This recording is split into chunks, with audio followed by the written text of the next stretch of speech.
Olá, boa noite. Bem-vindos a mais um episódio do Neurolive. Hoje estaremos com o Dr. Alex Meira Tiburtino, que é médico neurologista, especialista em distúrbios de movimento, mestre em distúrbios de movimento pela UFPR e está fazendo doutorado na mesma instituição. E agora ele mora em João Pessoa. Então a gente vai estar falando diretamente de João Pessoa. Oi, Natália. Já aproveitando, pessoal que está aí por causa da epilepsia, a doutora Natália, terça-feira, vai estar falando com a gente sobre canabidiol. E na quinta-feira a gente vai falar sobre segurança nas neurocirurgias. Então, sempre assim, terça-feira um tema sobre epilepsia e na quinta-feira um tema sobre neurologia geral, que seja de um assunto que todo mundo tenha interesse, que é super interessante, super importante. Vamos lá chamar a doutora Alex e a gente vai tirar as dúvidas sobre doença de Parkinson. Então, se vocês tiverem perguntas, mandem pra gente, que acho que é super interessante. Boa noite, Alex, tudo bom? Boa noite, tudo bom? Tudo bem, e você? Aqui da Paraíba, João Pessoa. Foi isso que eu tava falando para as pessoas, Eu assim. escutei. É, Eu, por- porque assim, o Alex é um dos meus grandes amigos, né? Amigo. Então, melhor, é melhor o amigo. melhor amigo. Deixa o Raimundo ouvir isso. E, e daí, o Alex, ele foi residente quando eu era residente de epilepsia lá na Unesp. E a gente fez amizade, e essa amizade está ao longo do tempo. Quando eu fui para Curitiba, eu te visitei, você veio para Londrina especificamente para visitar a gente, isso foi muito legal. E a gente sempre vai para João Pessoa agora, porque a gente se apaixonou por João Pessoa. Então, essa é De a, 6 que vim para cá. assim, vamos esperar a pandemia passar, mas de 6 em 6 meses a gente já Pós-pandemia. tem lugar para Você, visitar João Pessoa. E daí, isso eu acho que é uma coisa importante, que eu sempre falo aqui para quem está assistindo a gente. Sempre são pessoas que eu gosto muito, que eu admiro muito nas suas especialidades, nas suas subespecialidades. Então, eu acho que a noite vai ser super divertida, né? vai sim, vai sim. Vamos Ela- lá. Então, primeira pergunta que eu tenho para você. Como que é a Ah, formação do neurologista que quer se especializar em transtornos de movimento? Como que você fez isso?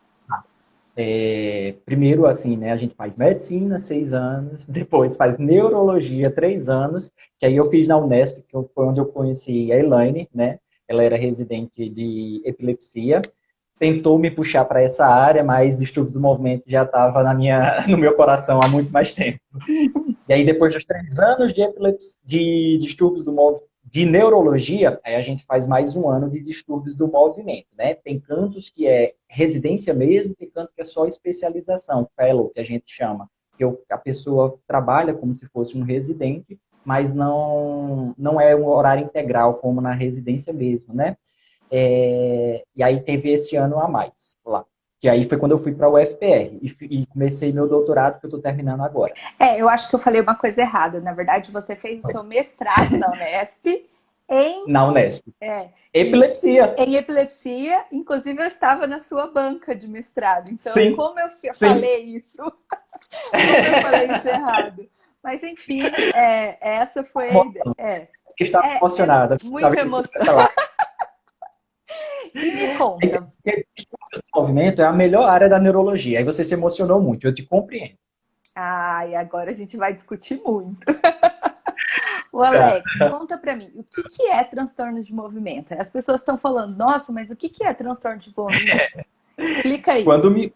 Quando algum profissional, algum amigo ou alguma paciente pergunta, eu digo assim, bem resumidamente, para ele entender. É a especialidade que entende de Parkinson.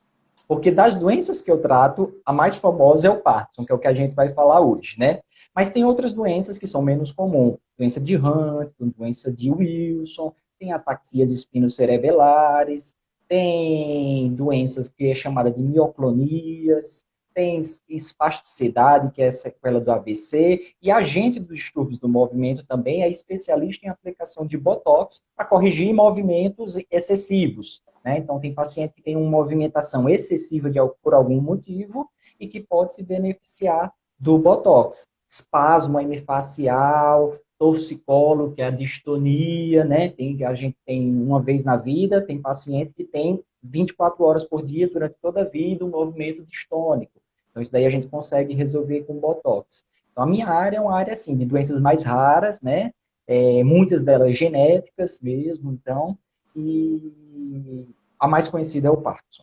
Então, eu gosto de dizer que eu sou especialista em Parkinson, para ficar mais fácil de entender. E por que você escolheu essa área de atuação? O que foi que te chamou? Eu sempre gosto de fazer essa pergunta, porque eu acho que todo mundo tem alguma história para contar sobre isso, né? A minha história é legal, inclusive, né? Na verdade, eu escolhi medicina e neurologia por causa de distúrbios do movimento. Então, eu fui, acho que, o grande contrário da maioria dos médicos. Sim. Os médicos, eles decidem fazer medicina e lá dentro encontram uma nefrologia, uma pneuma, uma cirurgia que se apaixona e vai fazer. Eu não. Eu, quando eu era criança, eu via pessoas com distúrbios do movimento anormais na rua, então uma pessoa com o pescoço torto, uma pessoa que falando, gesticular demais, ou então tendo tiques, fazendo tiques motores, né? E o Parkinson, né? Que é a doença que a gente mais vê. Então, a gente vê aquele idosinho andando devagar, curvado, com tremor. Então, aquilo me chamava muito a atenção. Então, eu fiz todo o percurso para chegar onde eu cheguei mesmo, né?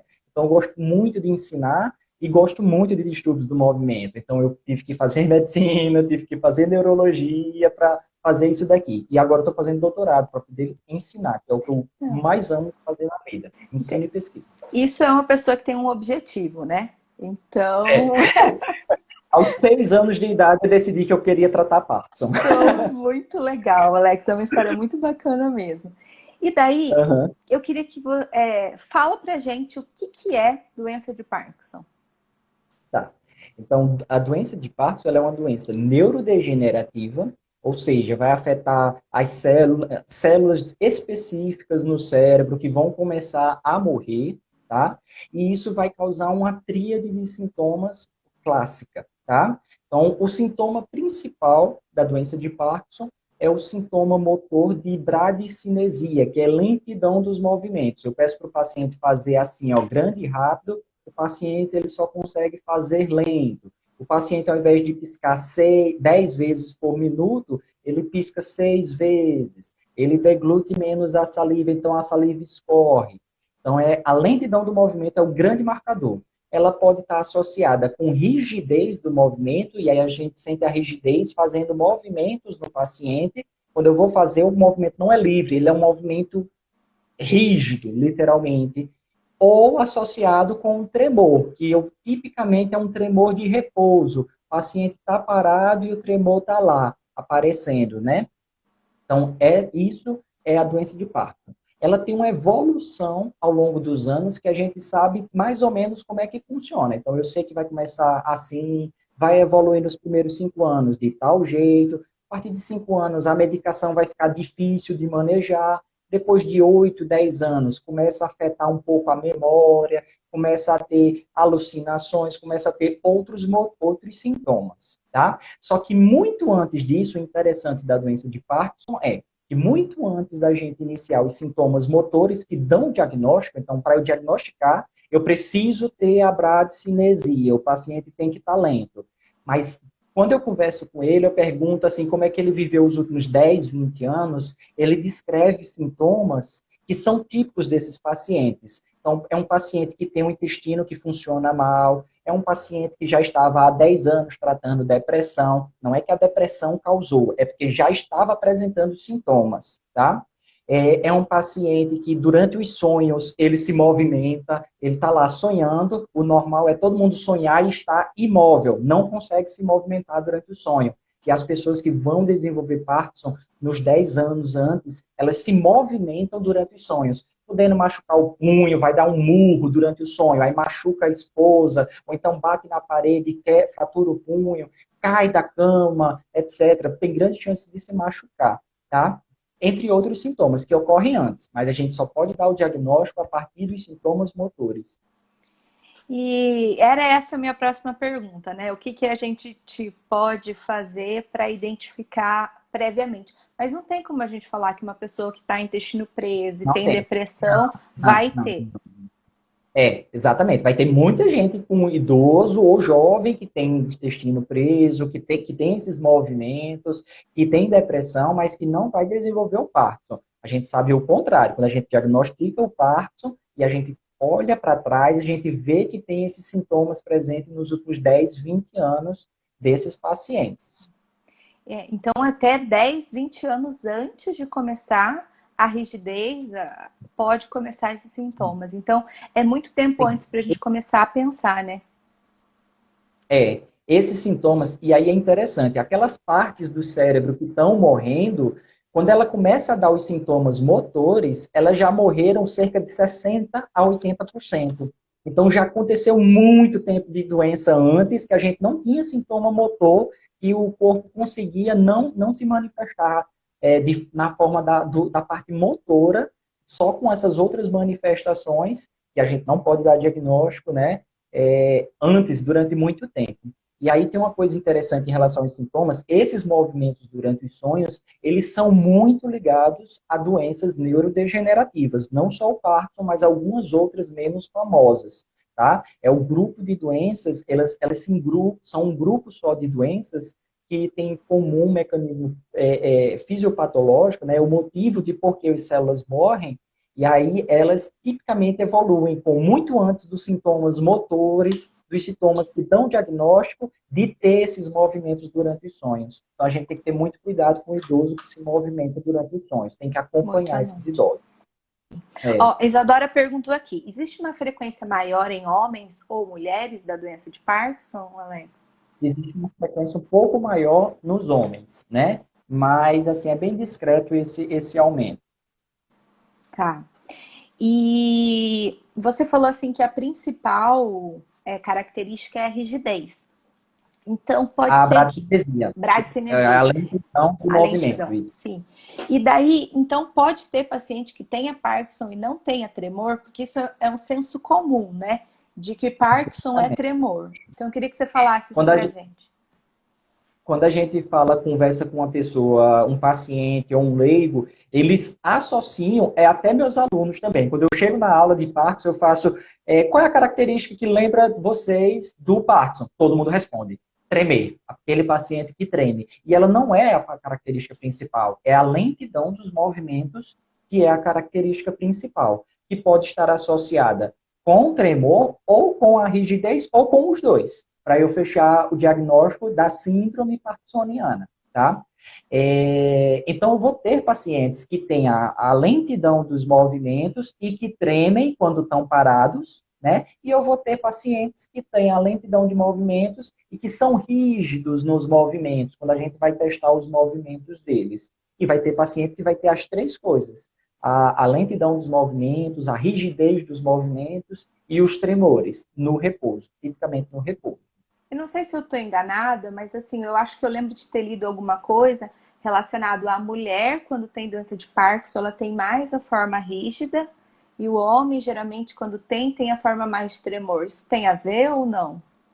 Não sei, eu acho que eu nunca li isso. Posso também não ter tido essa informação aí, não, mas não sei não. O que a gente fala, assim, em relação a esse espectro, a gente tem um espectro que pode ser tipicamente tremulante, até a gente chama, quando é o tremor muito característico, de evolução lenta, de tremulante benigno, e o paciente mais rígido acinético, aquele que tem muita rigidez, muita bradicinesia. Então, esse daqui, tremulante, ele vai responder muito melhor e vai evoluir muito mais lento, com muito menos complicações do que o paciente rígido acinético. O paciente rígido acinético responde um pouco menos às medicações e tem uma evolução mais avançada. E aquele que é meio termo também é um pouco melhor, intermediário entre esses dois, né? O paciente que tem um pouco mais, tem uma rigidez leve, com muita bradicinesia, por exemplo, mas que a rigidez não é ferrenha, Então, esse daqui vai ser melhor de tratar. Geralmente, eles têm um pouquinho de tremor também. Então, puxa para o lado do tremor, aí é mais fácil de tratar. Como se fosse Mas uma escolhe régua. Como se fosse uma régua, assim. exatamente uma evolução, né? Do rígido a cinético, aquele mais paradão, bem rígido, é o pior de tratar e evolui mais rápido. O que é intermediário, que tem os 3 sintomas, e o que tem muito tremor, que é caracteristicamente tremulante, esse é o melhor de Mais todos, fácil de de tratar. resposta e de evolução. Tá. Às vezes, até ele nem responde tão bem ao medicamento, mas a evolução É consegue muito. ser bem tranquila. Entendi. E a Carla que perguntou, qual a relação do mal do desfiladeiro torácico com o Parkinson? Aí você responde essa e eu respondo a outra. E também tem relação com epilepsia? Então você responde a primeira, eu respondo a segunda. Eu nunca li nada sobre essa associação entre desfiladeiro torácico e parkinsonismo. Que eu saiba, não existe, mas é porque eu nunca li. Eu também não Epilepsia. vejo, não vejo relação com epilepsia, nunca li sobre epilepsia. Eu sei que o desfiladeiro torácico causa muita dor, e essa dor pode causar uns sintomas depressivos posteriormente. E esses sintomas depressivos, em algum momento, podem causar umas crises que a gente não chama de crise epilética, mas tem relação com crise não epilética psicogênica. Então, não tem relação com a crise epilética em si, mas pode ter com crise não epilética psicogênica. Acho que é isso, né, Alex? Uma, Você lembra? uma coisa bem importante aí, que quando você falou em dor, eu já dei muito diagnóstico durante o período que eu estava lá em Curitiba, em paciente com dor no ombro, que já rodou durante 3, 4 anos para investigação de bursite, tendinite, problema do ombro, etc. Tu já fez todos os exames, todos normais, não melhora com as medicações, e quando eu vou examinar, é rigidez. A rigidez, se a gente não trata, ela começa a causar dor. Um dos locais, tipicamente, é o ombro e o outro é a lombar. Então, às vezes, tem idosos que já foram muito investigados e não se encontra a causa, e, na verdade, é rigidez. E quando ele entrava no meu consultório, eu dava o diagnóstico de olhar para ele, assim. Mas ortopedista, reumato, passou por outros que não têm a experiência do Sim. Parkinson e que não deram esse diagnóstico. É interessante. E, às Então, vezes, já passou até por neurologistas também. é que às vezes, quando eu sempre penso assim, que quando o diagnóstico é difícil, para um que não seja Especialista. especialista, que não é especialista, é difícil para todos os outros que não são especialistas.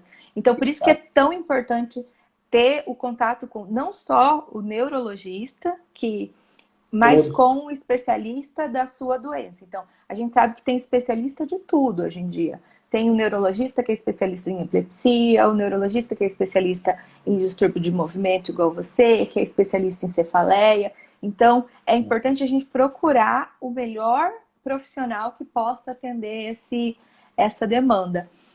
E sobre dores, que eu penso sempre também, todo paciente com Parkinson vai ter dor? A dor é uma relação comum no Parkinson?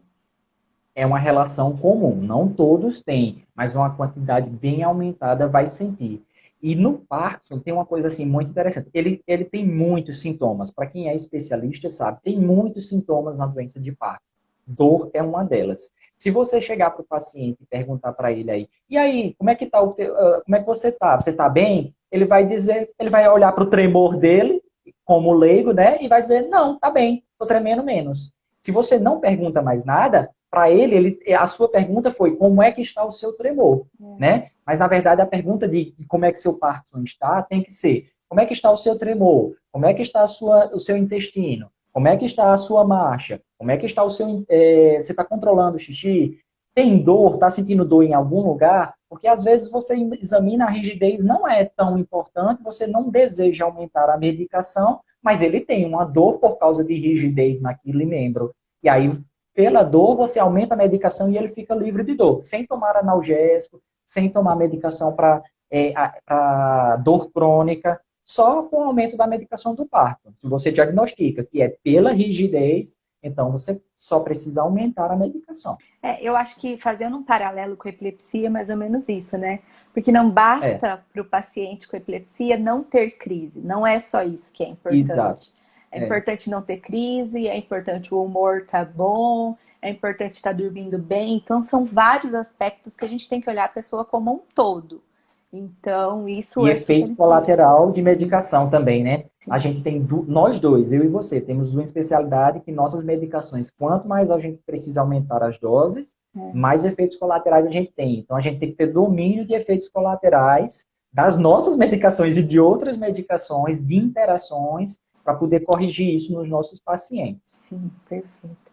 A Leila perguntou: minha mãe tem Parkinson e tem o sono muito agitado. Existe alguma medicação específica para isso? Pronto. Então, o sono agitado, às vezes os pacientes usam esse termo para duas coisas. Uma é aquele sono picotado, que o paciente dorme, dali a pouco acorda, dorme, daqui a pouco acorda. Então, a gente tem que ver por que ele está acordando. Se é um problema de sono, se é um problema das medicações que ele está tomando para tudo na vida dele, se é um problema de higiene do sono, o que que é. E, dependendo da situação, a gente vai ter medicação para isso sim, para tratar isso sim. Né? Se o paciente tem uma insônia de verdade, a gente tem que tratar a causa da insônia. E o sono agitado em Parkinson pode ser aquilo outro que eu tinha falado, de que quando está sonhando, sonho em pessoas que não têm esse problema é totalmente parado. O corpo está parado. Você está sonhando que está brigando, mas o corpo está parado. E no Parkinson e em algumas outras doenças, a gente perde essa capacidade de ficar parado e fica se movimentando, agindo de verdade. Então, se estiver numa luta, ele começa a dar socos na esposa, na parede, no colchão. Uma dica é que o lençol acorda todo amarrotado. Essa é uma dica, né? Porque o paciente se movimentou demais durante o sonho. E aí a gente tem que tratar isso daí. A medicação mais conhecida é o Rivotril, que todo mundo conhece. A gente não está usando o Rivotril para o paciente dormir. A gente está usando para parar os movimentos. Então, eu quero uma dose em que eu pare os movimentos e ele fique bem ativo durante o dia, porque ela dá uma sonolência durante o dia. Eu não quero isso para o paciente, porque eu quero que ele faça reabilitação, físio, fono, terapia ocupacional, natação, corrida, tudo que ele faz. Eu não posso limitar o dia a dia dele. E a sonolência para o idoso é péssimo também, né? Porque isso É, aumenta a chance de queda, que pode evoluir com é. fratura, então é péssimo. Só vou fazer um adendo, porque a gente não falou de sono ainda aqui na live. Então, para quem acompanha Vai ter um sempre, dia? espero que sim. O Raimundo tá meio relutante, mas tô Ah, tentando, juro. Raimundo é uma boa. É Raimundo uma é uma boa mesmo. ótima, mas É, tá relutante, então calma, vamos ver se a gente consegue. Mas é assim, a gente se movimenta à noite, mas o que a gente não se movimenta enquanto a gente está sonhando, porque no sonho. no sonho a gente está no estágio do sono que é o REM, e no estágio do sono REM a gente tem uma hipotonia completa. Então toda a musculatura do corpo ela vai estar sem força, sem tônus, ela não vai se mover. Então, por isso que o Alex falou, durante o sonho ele se movimenta, porque isso é uma característica que não é o normal, né, Alex? Não é o que é o Isso, fisiológico, né? isso, exatamente. E outra coisa, o Tiago perguntou: tem algum desencadeante específico nos homens? Não, assim, o parkinsonismo, tipicamente, ele começa após os 65 anos de idade, a grande maioria dos casos, né? Existem casos começando até com 20 anos, com 15 anos, 5 anos de idade, tem crianças. É raríssimo, mas pode ter. Nossa, Então, acima dos 65 anos, 1% da população vai ter algum teste genético positivo que causou aquele parkinsonismo, tá? Mas quanto mais jovem, maior vai ser essa porcentagem. Então, aos 20 anos, cerca de 80, 90% mais ou menos, vai ser por causa de um gene defeituoso. Então, vai ter um gene que está implicando nisso daí. Essa é a primeira coisa, a genética. A segunda coisa é algumas coisas, contatos que você tem na vida, por exemplo, agrotóxicos, alguns venenos, algumas coisas assim, podem causar. Mas esse não é o padrão típico também. O típico mesmo do parkinsonismo que entra no nosso consultório de neurologista é o esporádico, que simplesmente ocorreu em uma pessoa, que nenhum familiar da vida dele tem, nem nada. e não sabe exatamente qual que é esse desencadeante, né, Alex? Ainda hoje não se sabe. Acha-se interessante que a doença, como eu falei, começa com constipação. Então, tem a hipótese de que talvez ela comece lá em células do intestino e causa essa constipação e vai subindo através de um nervo pela coluna. começa a atingir áreas do sono, aí por isso que tem o problema do sono, depois áreas do humor, aí por isso tem o problema do humor, para poder chegar na parte bem alta já no cérebro, que é a parte motora. E ainda assim precisa perder 60% dos neurônios ou mais para poder começar a aparecerem os sintomas. Então veja o quanto já evoluiu a doença no paciente quando a gente vai dar o diagnóstico. A Maiane perguntou, ela é fisioterapeuta. Você percebe na clínica a ligação entre o tipo clínico rigidez predominante com o paciente apresentar freezing da marcha? Eu percebo sim, né? O paciente tremulante mesmo, ele não tem muito o freezing de marcha. O que é o freezing de marcha? Quando a gente está andando, às vezes ele dá uma parada assim, engalha, e daqui a pouco ele solta de novo, então ele tem que olhar para o chão, fazer um passo alto, né? Então é mais típico mesmo dos pacientes rígido-acinéticos mesmo. A Débora perguntou.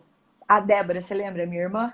Sei. Já formou, Oi, médica, Débora. tá Ó, trabalhando. Ó, pacientes que tomam indutores do sono podem ter movimentos durante o sono. Tem como diferenciar um do outro para realizar suspeita precoce? a gente não vai poder fechar o diagnóstico apenas com esse problema do sono, de se movimentar durante o sonho, tá? Então, tem como diagnosticar se o problema é do remédio ou se é um distúrbio comportamental. O nome da doença, desse sintoma é distúrbio comportamental do sono REM, só um nome chato, tá? Então, esse sintoma aí, quando a gente tem, ele pode ser secundário à medicação, ele pode ser primário e ele pode ser sintoma de uma doença neurodegenerativa. E é muito alta essa porcentagem. Então, o paciente que apresenta distúrbio comportamental do sono REM, ou seja, se movimenta durante o sonho, a gente tem que acompanhar esse paciente para a vida, para a vida. Não pode liberar mais esse paciente, porque ele tem um risco alto de produzir uma doença neurodegenerativa como a doença de Parkinson. Doença de Parkinson, demência de corpúsculos de Lewy, tem algumas aí E que a a gente atrofia de múltiplos sistemas, são temas, essas três. Elas que são chamadas de alfa-sinucleinopatias. que bonito nome. A É, Natália perguntou: na forma tremulante é menos intensa a rigidez e a bradicinesia?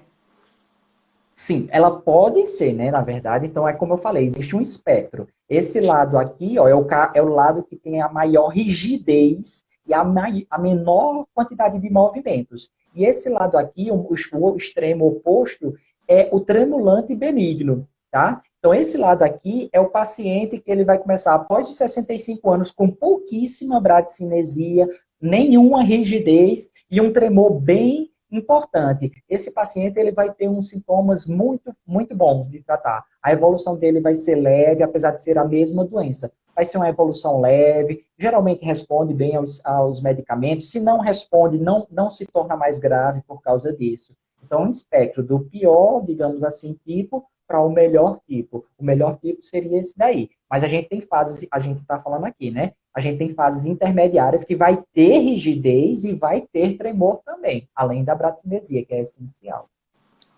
A Carla falou assim, aquele que perguntou sobre diagnóstico de desfiladeiro, né? Ela falou que Sim, começou com essa dor no ombro, com diagnóstico de desfiladeiro, e ele foi epilético a vida toda. Então, quando a pessoa tem epilepsia, não raro ela pode cair, machucar o ombro, e daí isso ser uma história que pode colaborar para essa história de desfiladeiro, né? Então, ou certo, uma certo, coisa perfeito. leva a outra, ou. Então, Associação.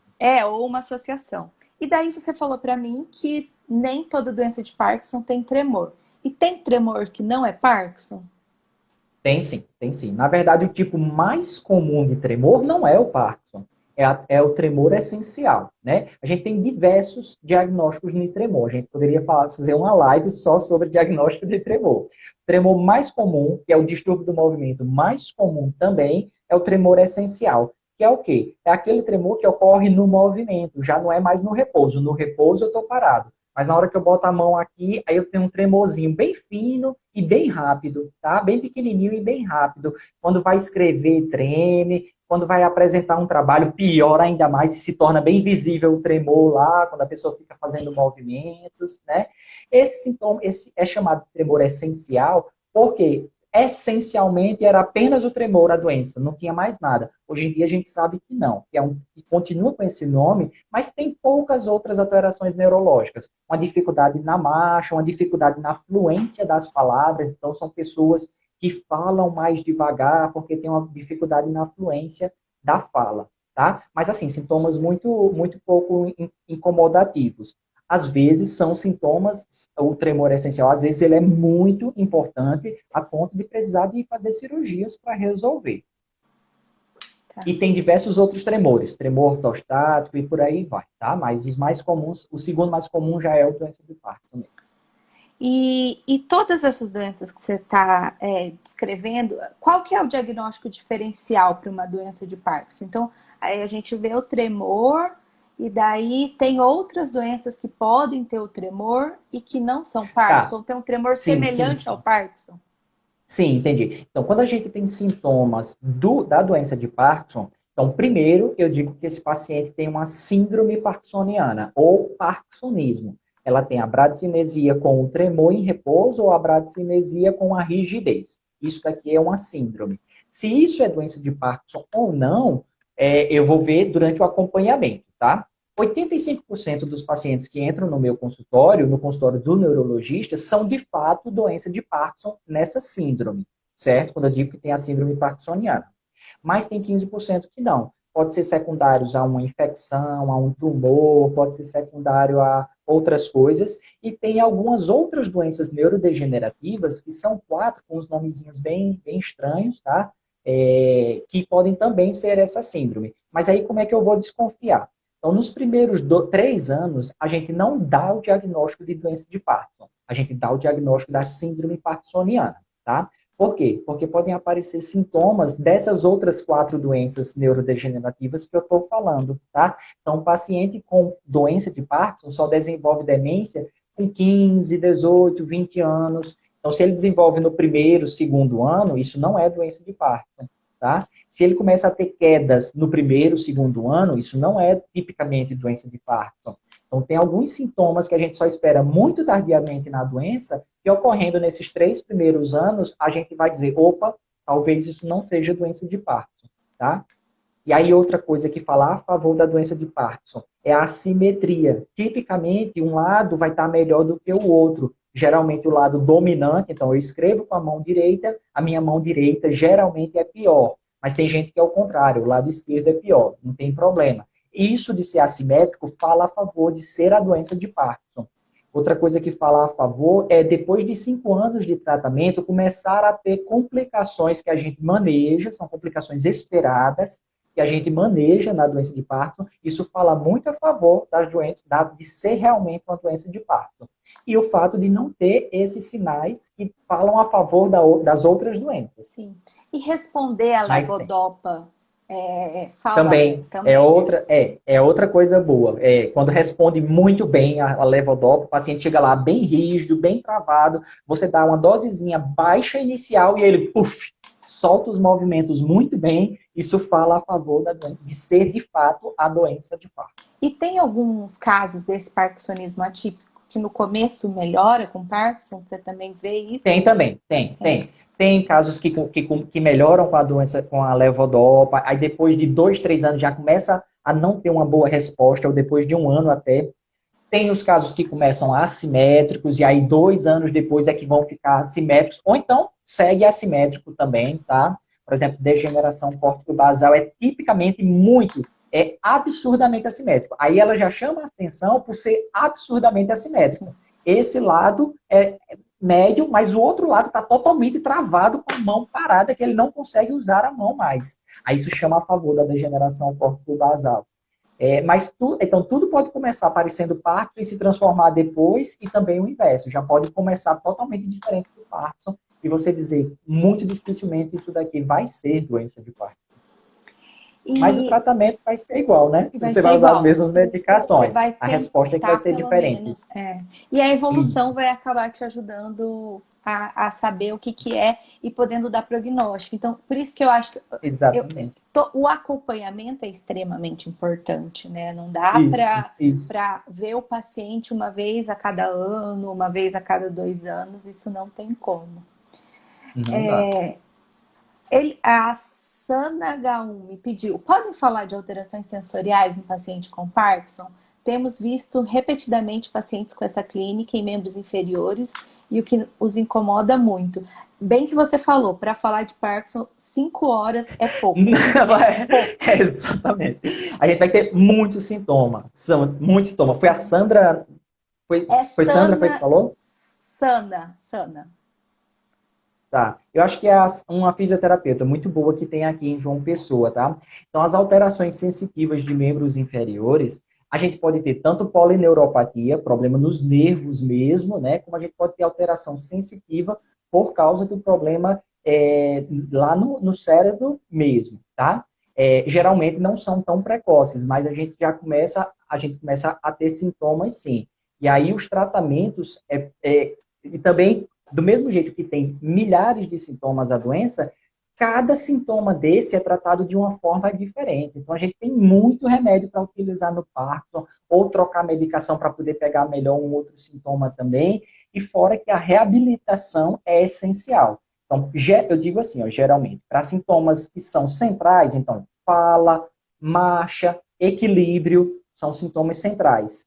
É muito melhor a reabilitação, os medicamentos não vão ajudar nada. Então, a gente precisa ter uma equipe boa, que entenda de Parkinson, para a gente poder conseguir tirar esse paciente.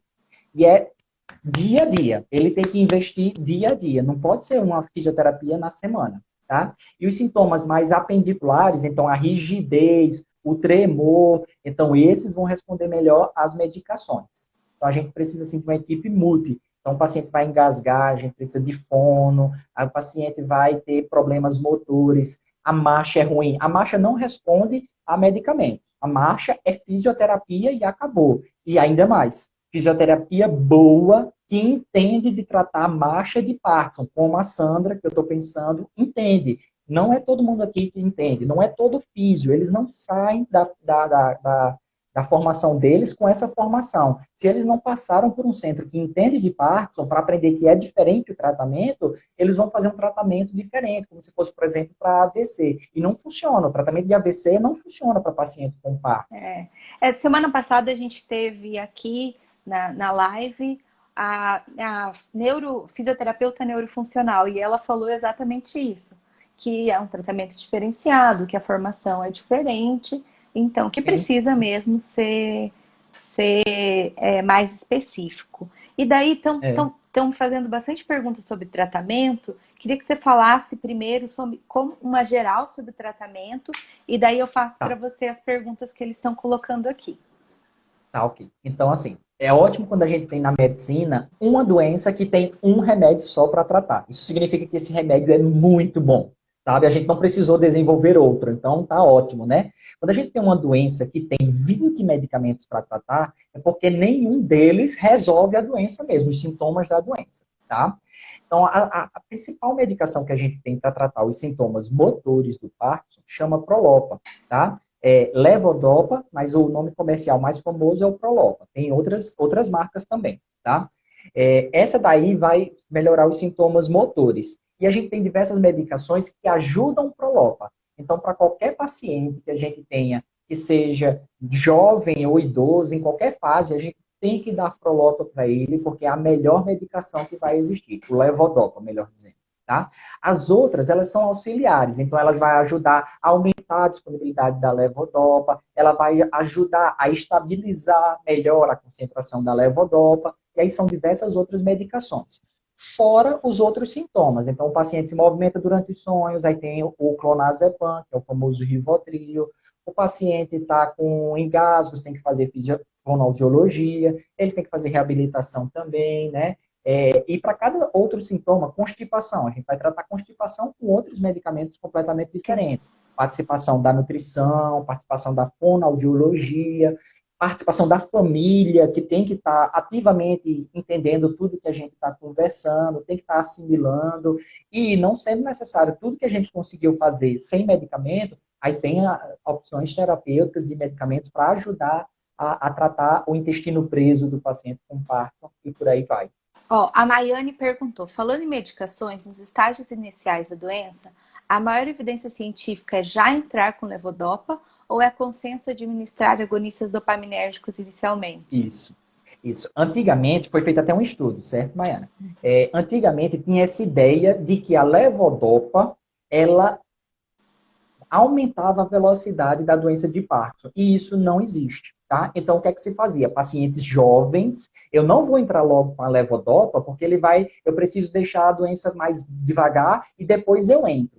Aí fizeram um estudo para ver se isso era verdade e isso está comprovado que não, tá? Não existe atualmente nenhuma medicação que seja neuroprotetora e nem nenhuma medicação que seja neurotóxica. Então, nenhum remédio que eu der para o Parkinson vai diminuir a velocidade que ele tem ou vai aumentar a velocidade, fazer com que fique mais rápido. A única coisa que eu falo para vocês que previne evolução é atividade física. Então, paciente que adere à atividade física, que faz as sessões de fisioterapia, tudo relacionado à parte físico-motora, tá? Então, faz fisioterapia direitinho, faz atividade física, etc. Esse paciente ele vai ter 10 anos de doença igual aos pacientes que estão com 2 anos, 3 anos de doença. E os pacientes que não fazem fisioterapia, que acham que não acredita, eles chegam a 5 anos de doença, parecendo que já estão com 10, 12 anos de doença. Então, para eles vai evoluir mais rápido, tá? E tem alguns medicamentos também que são contraindicados, né, Alex? Por isso que é Tem importante. Tem também, alguns tem medicamentos também. que pioram a rigidez, pioram o tremor, então É, por isso que é. é importante, né?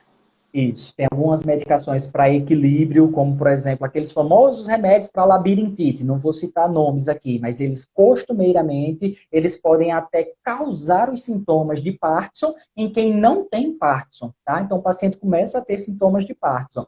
Tem medicações que são utilizadas para pacientes psiquiátricos, como os neurolépticos. Esses são os mais famosos de causarem a síndrome parkinsoniana. E, por vezes, a gente precisa utilizar no paciente que está com sintomas psiquiátricos, está tendo alucinação, está tendo psicose, numa fase mais avançada, e isso é muito desgastante para o paciente e para a família e cuidadores. Então, a gente precisa usar medicações que vão sim piorar os sintomas do Parkinson dele, mas porque a gente precisa tratar um sintoma psiquiátrico dele, que é comum na fase mais avançada. O Edson está perguntando, não existe uma impregnação por conta do Prolopa? E onde entra o Não. pramipexol na sua concepção? Pramipexol, ele é agonista dopaminérgico, ou seja, ele é ajudante do Prolopa. Não tem essa história de impregnação do Prolopa, tá? Você vai utilizar o Prolopa, é uma evolução natural, tá cada vez mais morrendo células, tem menos receptores, então a gente tá dando o Prolopa e tá tendo menos células para utilizá-las, tá? Então a gente vai começar a ter mais efeitos colaterais e menos efeitos benéficos da medicação. Não existe isso de impregnação. E o agonista dopaminérgico é a segunda medicação para a gente utilizar, tá? Que é justamente esse exemplo que ele deu, o pramipexol. Tem diversos outros agonistas dopaminérgicos, né? Que é que eles fazem? O Prolopa, ele disponibiliza a dopamina para se ligar ao receptor. O agonista dopaminérgico, ele vem aqui e ativa diretamente o receptor. Ele simula a dopamina, mas ele sozinho, ele não é mais eficaz do que a dopamina, do que o Prolopa, o levodopa benzerazida, tá? Então, a gente sempre, para todos os pacientes, tem que iniciar com a levodopa. E aí, com a evolução da doença, o paciente vai ficando, a gente está aumentando doses, ele está ficando mais rígido, ou por alguns outros sintomas que a gente sabe, a gente vai acrescentando outras medicações para ajudar. Elas juntas, elas se ajudam melhor. Essa é uma doença que o paciente toma medicação diversas vezes ao dia, 4, 5 vezes ao dia, e diversas medicações. Mas, interessantemente, é uma das doenças que a gente tem o melhor apoio do paciente, porque senão ele fica travado. Então, ele apoia super. Ele não esquece, ele esquece de tomar a medicação para epilepsia, mas ele não esquece de tomar a medicação do Parkinson. Por quê? Porque ele trava, aí ele lembra, e aí ele vai lá e toma. Não tenho dificuldade com os meus pacientes de Parkinson quanto à Sim, medicação. sim. Quando sangra, dói ou te incomoda, aí o tratamento ele funciona, né? Exato, exatamente. Tem muita pergunta sobre medicação. A gente sabe que 1 hora o Instagram ele fecha, mas a gente vai É, continuar. Tem problema, Alex, se a gente continuar mais do que uma não, hora? Então, não, perfeito. pode falar.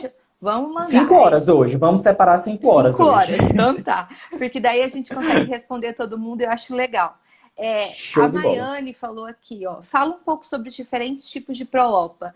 BD, HBS. Ah, legal, Acho interessante até legal. para os físicos saberem a importância da terapia ser realizada no período ON. Isso. Isso. Perfeito. O paciente, assim, às vezes os pacientes meio que são enganados por pessoas que, por não ter esse conhecimento do que eu vou falar agora, fala que é tudo a mesma coisa, é tudo levodopa. Não, não é. A gente tem levodopa com o nome BD, com o nome HBS, sem nenhuma siglazinha depois. Tem o dispersível, tem a medicação que é de longa duração e tem o DR, que é de duas liberações. Então, é uma liberação rápida e outra mais lenta, que vai agir ao longo do tempo. A gente imagina que essa seria a melhor de todas, a que dá uma liberação rápida e outra lenta. A gente pensa que essa daí vai ser excelente. Mas não, porque ela faz flutuar muito e a gente não pode ter flutuações do nível da dopamina no corpo. Quanto mais parado o nível, melhor, menos efeitos colaterais a gente vai ter. Então, a melhor medicação é justamente essa, que libera e eu dou outra, 4 horas depois. Aí ela aumenta, isso daqui eu consigo ficar com uma liberação bem prolongada. Então, BD é de baixa dose. Então, eu tenho o padrão e tenho baixa dose, metade da dose, BD. Então, que é 100/25. O outro é 200/50, tá? De concentração.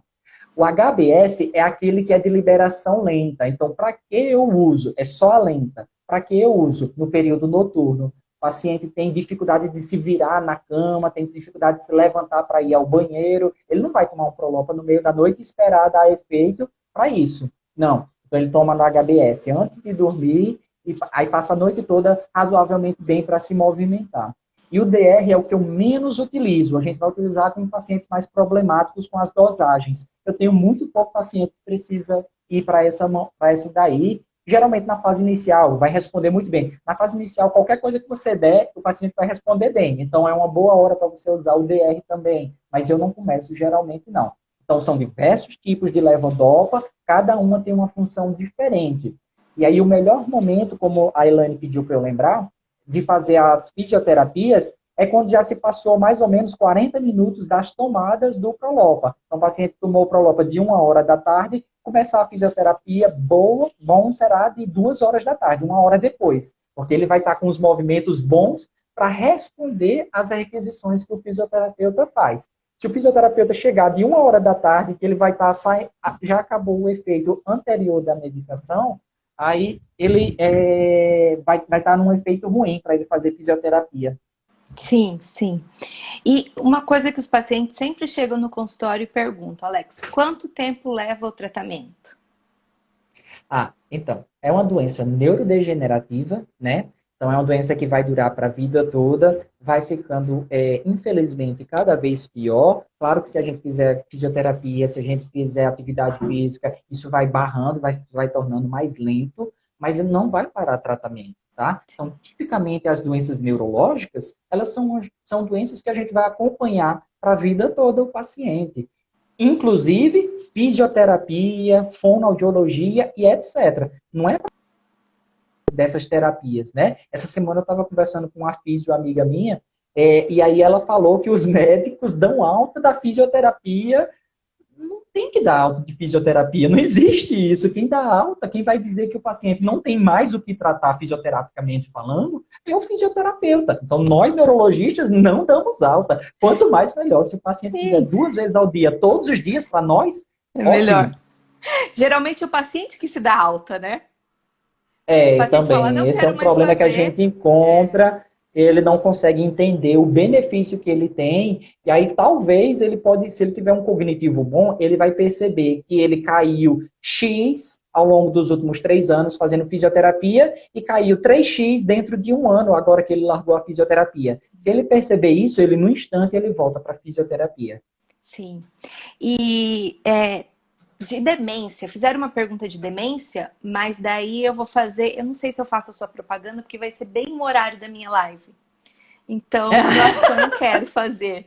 Mas o doutor Alex vai estar conversando terça-feira que vem com a psicóloga da Clínica Singular, onde ele trabalha, é isso, né? E Isso. eles vão estar falando Rafaela Martins. isso, vão estar falando sobre demência na doença de Parkinson, que também é um capítulo à parte. A gente vai ficar muito Isso. tempo falando aqui, mas aí quem não gostar de epilepsia, vai lá, mas o pessoal da Não, o seu não epilepsia é às fica aqui. 7 horas. Ah, o O seu é seu é às... às 7, o meu às 8. É Não, saiu de Elaine e entra em Alex. o meu é às Não? 8 também.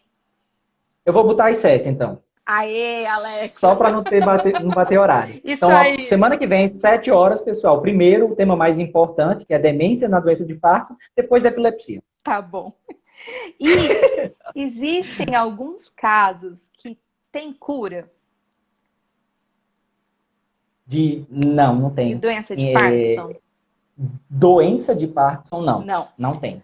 A gente ainda não existe uma medicação que faz a reversão dos sintomas, tá? Não existe esse tratamento ainda não. O que a gente pode ter é um parkinsonismo secundário a uma medicação que eu tenha condições de retirar essa medicação. Como eu falei, o exemplo da labirintite, que o povo, as velhinhas de 60 anos, tomando lá medicamento para labirintite. Labirintite já é o termo, já está errado, porque labirintite é uma coisa que dá durante alguns dias, uma semana, e acabou. Ela não fica para a vida toda, tá? Então a pessoa está tratando errado. E aí, se ela começar a usar e começar a desenvolver sintomas, pode a gente retirar a medicação e pode ser que melhore dos sintomas, mas pode ser que não também. Mas, tipicamente, a gente não consegue retirar as medicações que causam os sintomas, porque são essenciais para outras doenças. Então, aí a gente acaba não conseguindo muito. Mas doença de Parkinson, não tem. Não tem cura. E a Não. cirurgia? Ela entra em qual época? Como que você indica uma cirurgia para Parkinson? Existe? Existe cirurgia. Já respondo logo que cirurgia não é cura de doença de Parkinson também, né? Porque muita gente pensa que, não, vou fazer logo a cirurgia e não é assim, tá?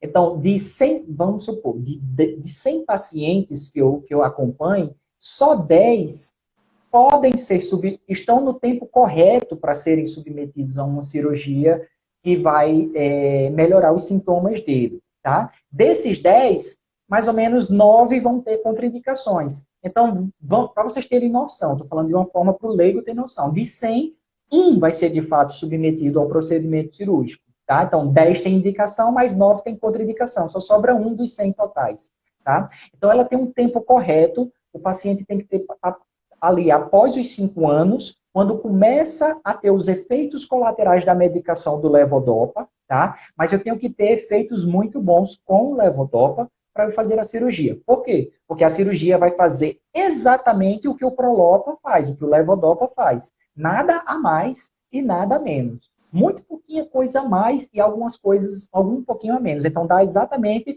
um tratamento pelo outro. O que é que eu vou conseguir com a cirurgia? Diminuir a dosagem do Prolopa. Então, eu estou usando essa dosagem de Prolopa, está me dando muito efeito colateral, aquelas subidas e descidas da concentração. Eu faço a cirurgia, diminuo a dosagem, e aí é como se eu voltasse um pouquinho no tempo, para o paciente ter de novo mais 5 anos aí para frente, sem esses problemas. Ele vai continuar usando o Prolopa, a gente vai continuar examinando ele de 2 em 2 meses, fazendo ajuste de medicação, ajuste no procedimento, no aparelhinho cirúrgico, tá? Os resultados são bons, excelentes, quando bem indicados. Agora, se a gente fizer de forma inapropriada, o resultado é péssimo, inclusive pode levar o paciente a óbito. Quando a gente pega um paciente grave e faz um procedimento cirúrgico, ele não vai sair mais da maca. Ele vai ficar acamado durante 2 semanas pegando infecção atrás de infecção, e vai falecer ali. Então, não é todo paciente que pode participar. Tem que ser, basicamente, um paciente jovem que já passou dos 5 anos de doença, que está tendo efeito colateral com as doses altas do Prolopa, e eu preciso reduzir, e um paciente que o cognitivo dele está muito bem preservado. Porque se o paciente está demente, ele não vai servir para ele, Não tá? tem benefício, Então, é né, basicamente Alex? isso. E a outra indicação seria um tremor, que aí pode ser qualquer tipo de tremor, incluindo o do Parkinson, tá? Um tremor muito grave. Aí eu posso tratar com procedimento cirúrgico, num localzinho diferente. Tá. E Mas aí a gente vai... quanto é jovem para a doença de Parkinson, que é uma Tá. doença Boa. que já acomete pessoas já de maior idade? É.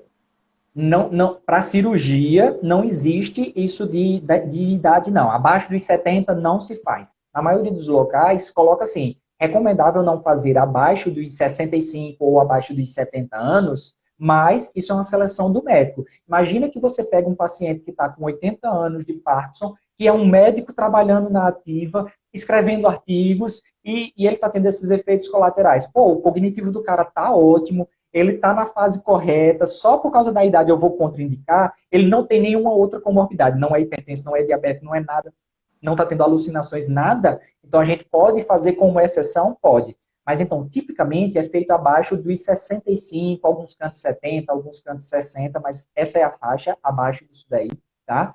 E para o Parkinson, é dito Parkinsonismo jovem, né, que não é o do senil, abaixo de 65 anos mesmo. Tá. Tem um monte de perguntas sobre diagnóstico que a gente passou. Eu vou seguir com o que a gente está fazendo e daí Tá, no final tá, eu não vou ignorar vocês, tá? Não estou ignorando, mas eu estou tá, seguindo o nosso raciocínio e aí depois a gente responde o que voltou lá. E daí tá. a Rayane perguntou sobre o uso de cannabis, que é a minha próxima pergunta. O uso de Ah, cannabis sim. medicinal, o que que existe de concreto na doença de Parkinson? Certo. Primeiro que vai ter uma excelente live sobre cannabis, né, Elaine? Sim, Segundo, na terça-feira que vem, mas segundo, a gente vai falar um pouquinho mais voltado para em epilepsia. epilepsia. Isso. Exato, exato. Segundo, o cannabis medicinal, a gente precisa que tirar algumas coisas da cabeça das pessoas que ainda não leram sobre o assunto, tá?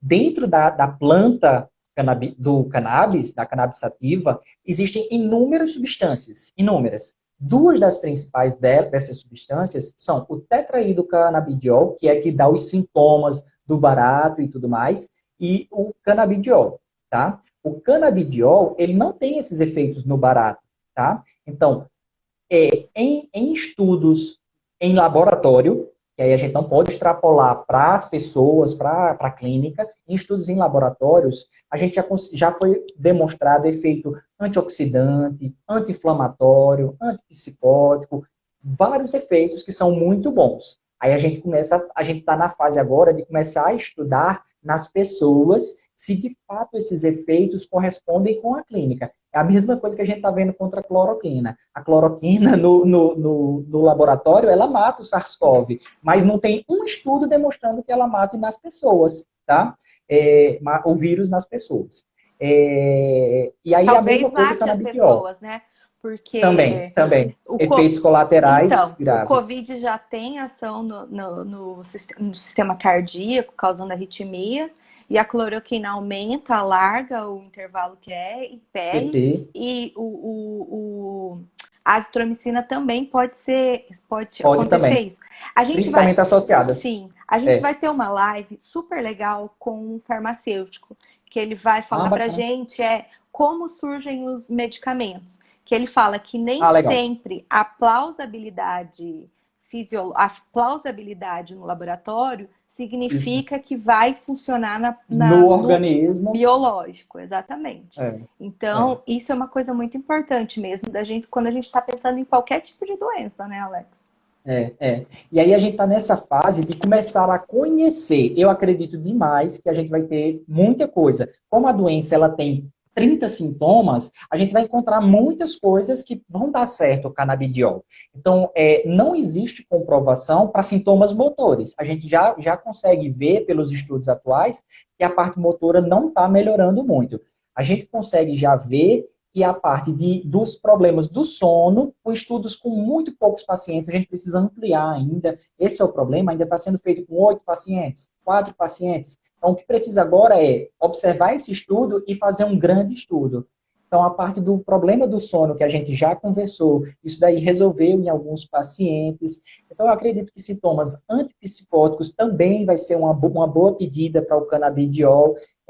Inclusive, eu tenho alguns pacientes para quem eu já prescrevi, principalmente sintomas psicóticos, que eu acredito muito, e tem alguns bons benefícios, mas eu só prescrevo para pacientes em que eu tenho uma boa relação com o paciente. Quando eu vejo que aquele paciente consegue entender que a gente está utilizando uma medicação que ainda não tem o estudo comprovado, então aí a gente consegue fazer um uso em um determinado paciente. ele vai saber utilizar corretamente. Se não der certo, ele vai ser justo comigo e dizer que não vai utilizar mais, e aí vai ser dessa forma.